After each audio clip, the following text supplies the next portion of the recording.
The awakening, acknowledging and accepting the new me. It is now the beginning of 2024, and it's taken me this long to totally acknowledge and accept my future. Researching reputable websites on YouTube regarding brain tumors, specifically type 1 meningiomas, and the different types of seizures relating to acquired brain injury recovery and healing has been my focus recently. Learning about seizure medications, dosage amounts, and the repercussions of the adverse side effects has brought me to this point. My second video, entitled The Learning Curve, recorded my journey through my first days following surgery to the end of my stay at the Nova Scotia Rehabilitation Centre, where I learned all about brain injury and recovery. Now, it's time to talk about seizures and how they relate to brain injury. I was immediately put on an anti-seizure medication following my surgery in December 2019, and have had it changed and adjusted at least 3 times since then. All these drugs have basically the same adverse side effects, so I won't go into that. But I must say that some are far cleaner than others, and some don't produce the results that are intended.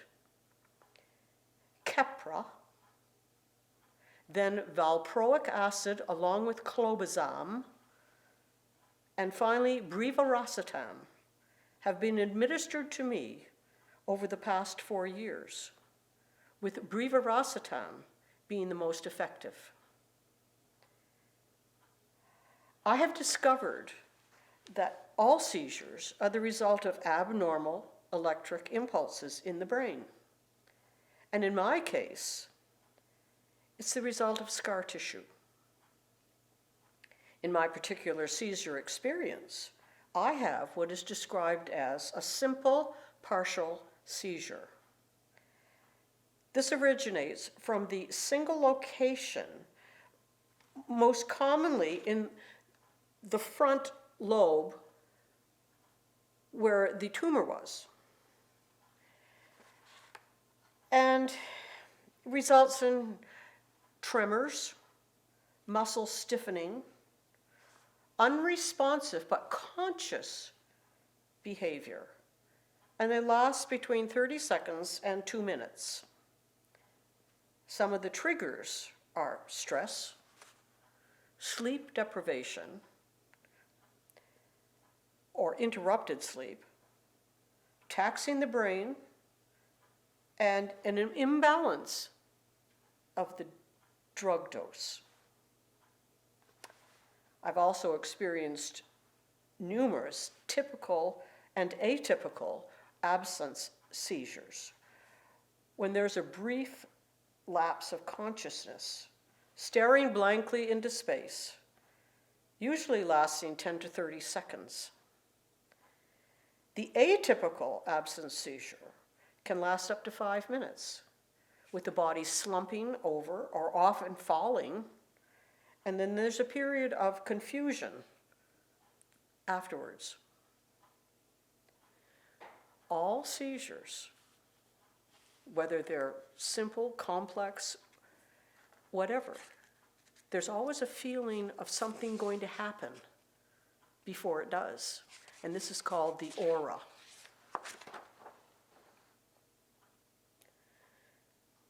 I was rapidly gaining many of my lost skills as the decompression took place. Memory and fine motor coordination in particular, and starting knitting as soon as I returned home from the rehab center. Designing and knitting my first sweater. And then in the summer of 2020, making teddies for tragedies to be given to the EHS for their ambulances, but because of COVID-19, they couldn't accept them for sanitary reasons.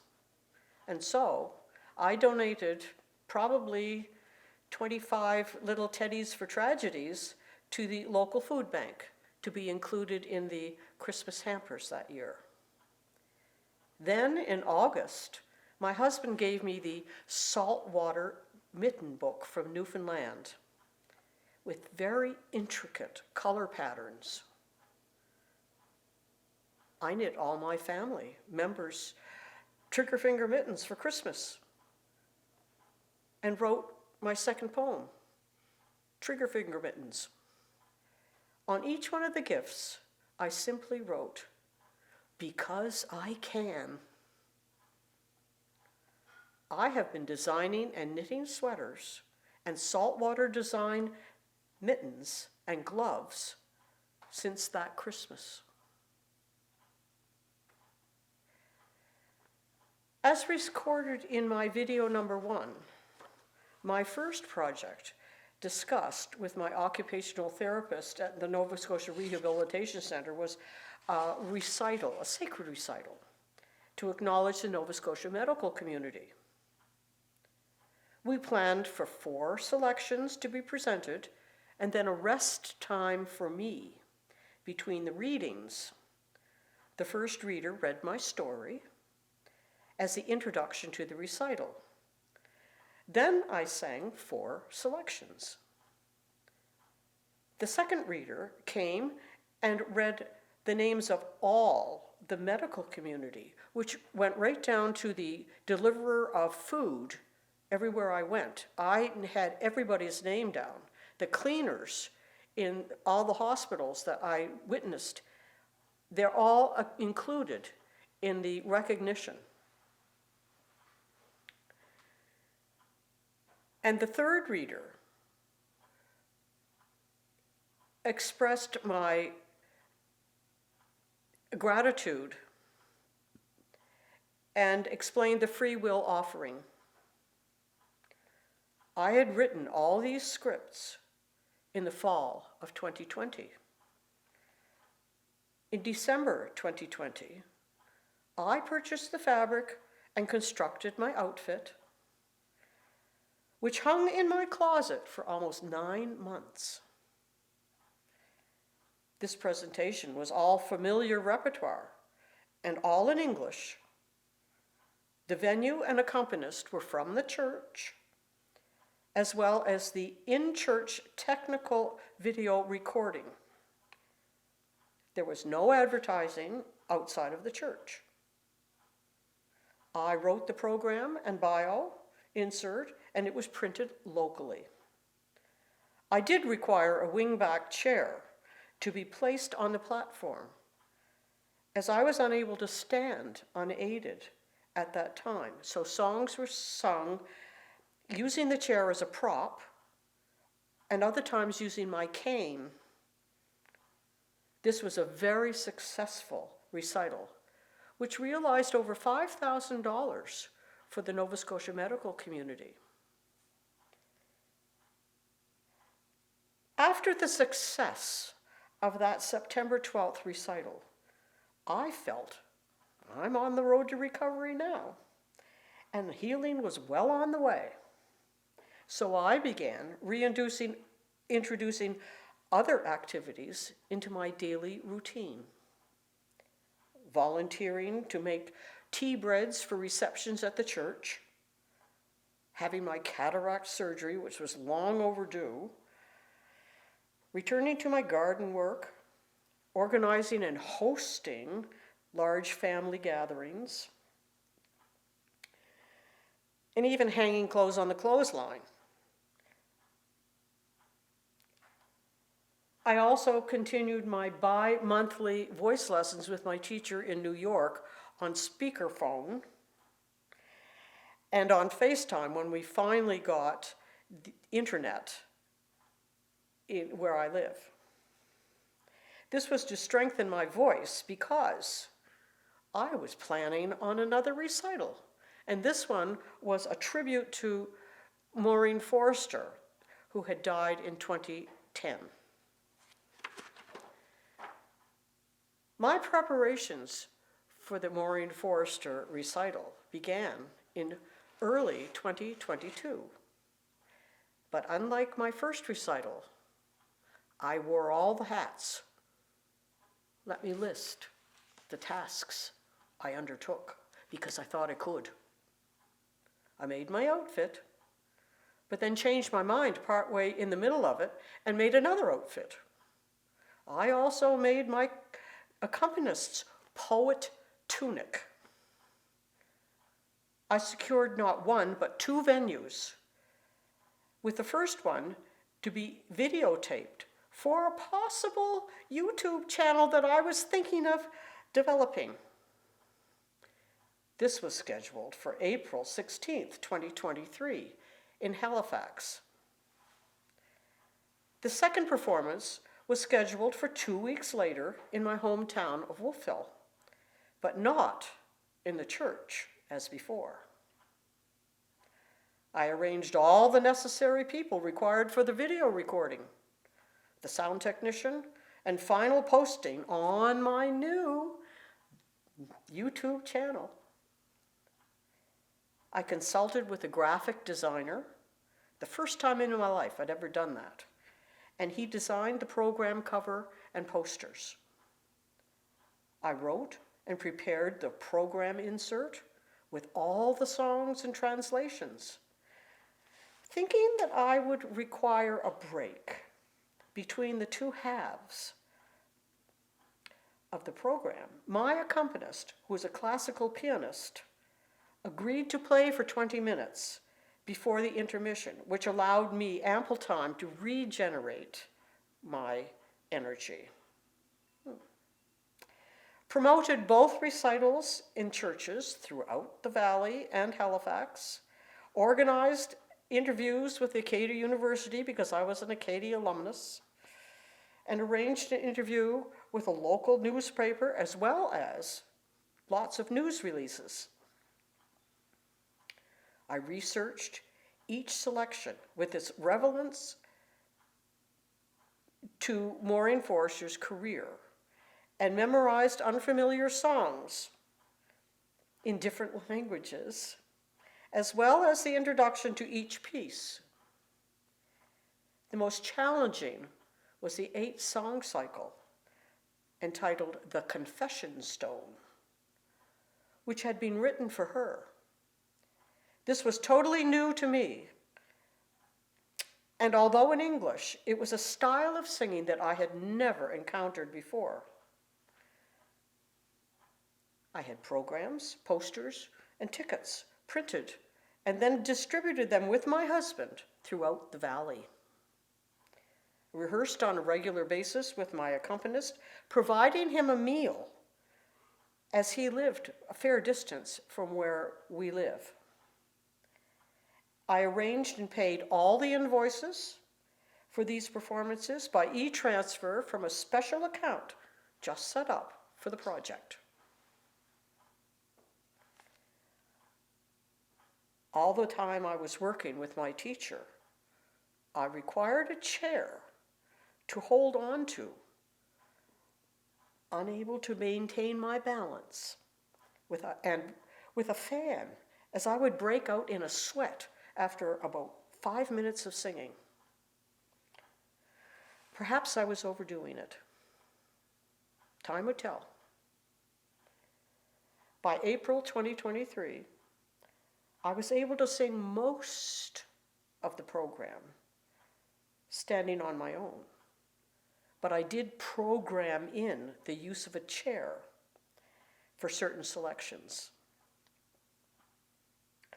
I was experiencing many absent seizures and simple partial seizures, mostly upon waking in the morning, leading up to my 2 performances. I would go over my program in my head many times before I fell asleep. And the first thing in the morning, I would go over it again, making sure the memorization was complete.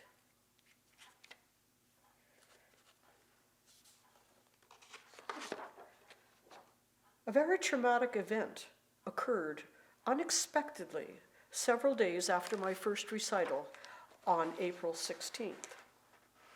And that triggered a complex partial seizure, which meant that instead of staying in the one area, the electrical impulses moved around my head, and it was a scary situation for me because I had never experienced this, and it lasted longer than any other I had ever experienced. After my May 7th recital, while returning home, I had another complex partial seizure, lasting well over 5 minutes. These were the first types of the seizure. As it happened, I was scheduled for an upper GI scope in July. While waiting in the anteroom for it to take place, I experienced a simple partial seizure.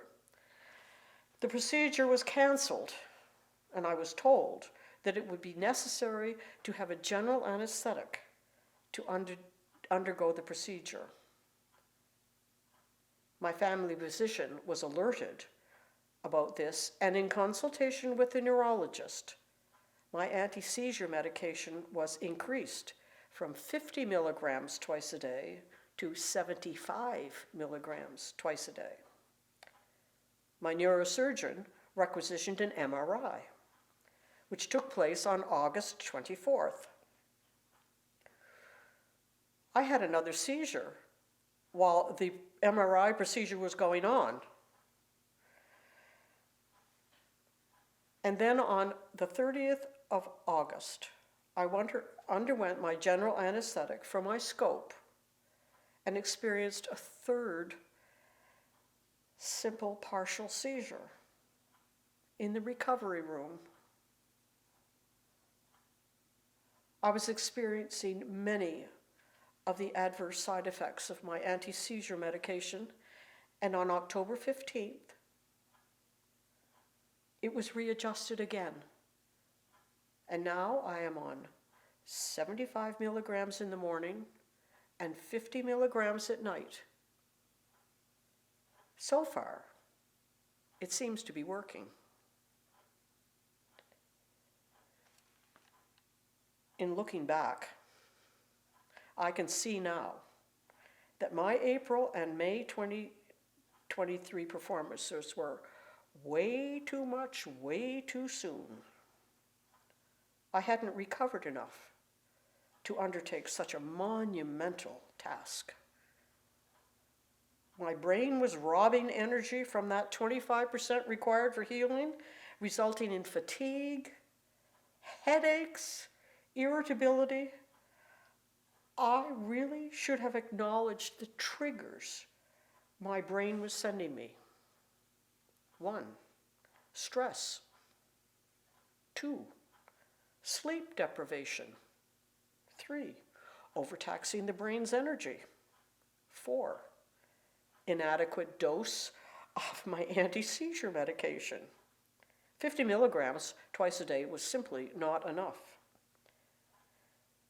If you look closely at the second half of my Maureen Forrester recital, you might notice at least 2 absent seizures, which were thought to be pregnant pauses, but in actual fact, I was zoned out.